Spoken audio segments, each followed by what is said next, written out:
Hey, we're here at Gunners Firearms with Maggie. Maggie, it's so good to see you. Hey, everybody. Welcome back. Hi, Mark. How have you been? I've been great. I've been doing really, really good.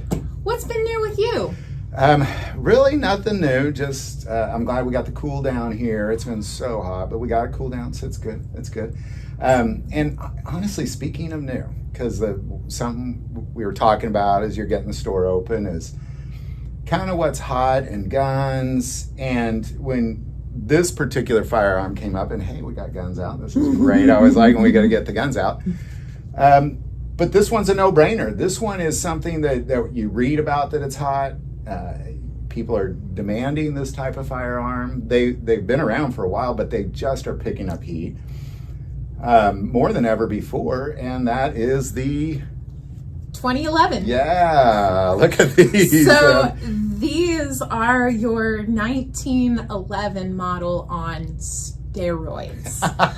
So these things are beefy double stack babies in 45s, in 9s, in 40 Smith & Wesson, and in 10 millimeter. Yeah, this is a 10. Ooh, so I like that. yes. So for those of us that love and appreciate the beautiful single action trigger of the 1911. Hard to beat. And for those of us that have not yet joined the party but are interested in getting there, but maybe you just didn't like the lack of capacity on your standard 1911 frame, you now have options.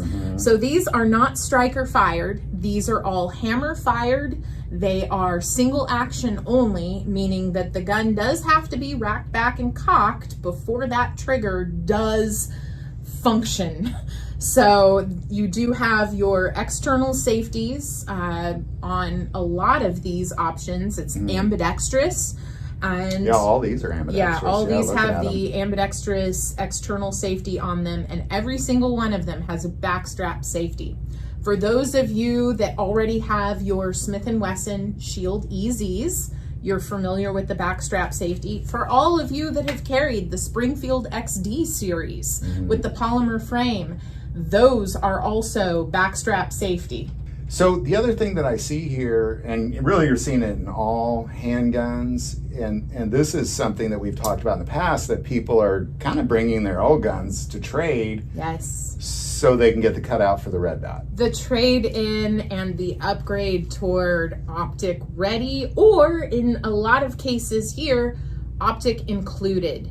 So these will come in at a lot of price points. If you would like to add your own optic down the road, you will be paying less for a firearm that does not have the optic included on it. However, when you buy the firearm with the optic included, they usually include the optic at cost. So you're not paying a premium retail markup on that. And sometimes you're getting some really cool optics. In this case, the Kimber, their 2K11 that they have come out with here, it does include a really nice Trijicon SRO optic.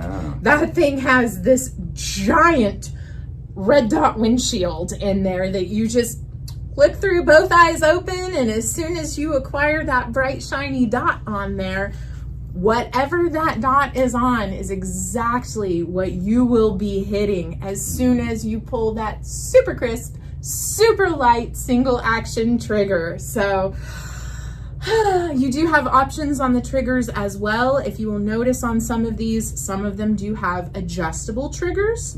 Some of them are already just set at a specific weight and reset on them, but they all do have very nice lightweight resets on them as well. Every single one of these that I have currently has the flared magwell. The options are all over the place. At this point, you have the machined metal frames on these, and you have some that are a hybrid of metal and polymer for a little bit of weight reduction on that.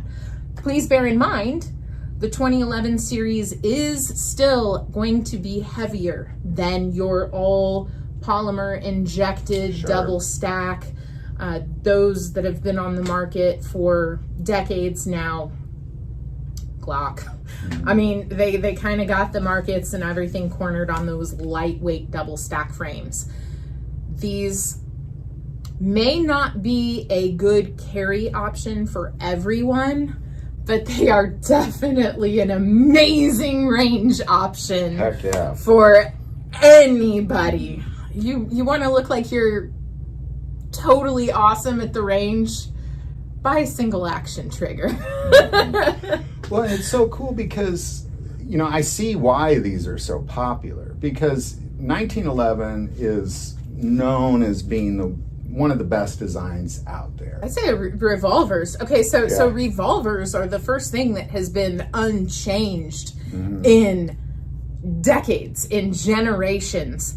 Up next is your 1911s, which were conceived in 1910 and put into rotation for military contracts in 1911. And it's about time we're due for an upgrade. So here we are. It is 2025, and you now have the option of the upgrade, the 2011. This nice double stack, higher capacity with the beautiful single action trigger. Well, even today, a lot of people carry a 1911, even though it's over, you know, it's about 115 years old. People are still carrying that gun. Why? Because it's incredibly accurate. It's incredibly reliable. It's got one of the greatest triggers ever made on a handgun, single action triggers. So I see, but the problem is, you know, they're single stack. You don't have a rail in most cases. You don't have optic ready in most cases, especially anything pre 2015, maybe 2020. So I see why, you know, because it's putting all the modern things that people want in a handgun on really a tried and true old style. It's wonderful. This is a beautiful mashup of modern and classic, and I couldn't be more excited to be here for it. So it's one of the great things about being in the gun business is that it's so interesting to look at the new greatest things coming out. These are beautiful. A lot of fun innovations. So now I will say these are not for everyone. These wider grip frames do not work perfectly for people with smaller hands, shorter fingers, and shorter reaches. So do get your hands on one at your local gun store. Do try them out at your local ranges if they offer an option to test or rent their firearms there. Just try it out. Yeah, that's pretty amazing. You might be pleasantly surprised at what you find. So, yeah, these are... Yeah, I love them. And I do. Again, I see why. Because if you're in the market for a new handgun, you know, unless you're looking for nostalgia, and collectibles and nostalgia is very popular right now. But if you're looking at a 1911 to actually carry, I see why you would go here versus the traditional sense. If you're not looking for collectible, historical stuff. So, gosh, Maggie, thank you for breaking these out. These are beautiful. You are kindly welcome. Thanks for swinging by. Absolutely. Thanks for taking a look, and we'll see you next time, Internet. See you next time.